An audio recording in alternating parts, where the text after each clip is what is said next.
But here in Turkey, once called the Sword of Islam, here in Istanbul, with the minarets of its 500 mosques piercing the sky, here all the traditions of a great faith were trampled on by one man trying to drag his nation into the Western world of the 20th century by the seat of its baggy Turkish breeches. Mustafa Kemal was the man who changed all that. Kemal, who called himself Ataturk, the father of the Turks, was the soldier who led his country's revolution and proclaimed Turkey a republic after the First World War. Ataturk wanted no religious censor to strangle the great rush forward into the 1920s, no petrifying theologians to halt progress. Of all his revolutionary decrees, and there were many of them, his destruction of the caliphate was his most heretical action.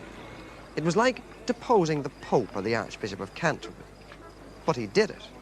Ataturk did away with Arabic, the holy language, so that it only existed on ancient monuments. He banned all the trappings of Islam. The fez had to be replaced by the Western hat, so that its wide brim would prevent men laying their foreheads on the floor while prostrating themselves towards Mecca.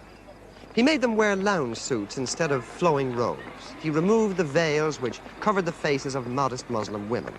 He made them have civil marriage ceremonies. Ataturk's decrees became the new Quran in Turkey. They replaced the old teachings which for generations had governed men's births and lives and deaths. But even an Ataturk, great national hero and liberator though he was, even an Ataturk couldn't kill the inner spirit of Islam. He had to proclaim the Esan, the call to prayer, in Turkish. Now, once again, he sings it out in Arabic, the language of the Prophet.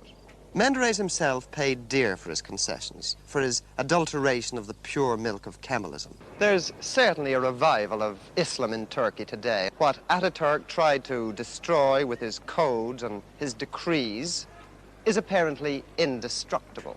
And certainly there are almost daily inroads being made into his policy of official agnosticism.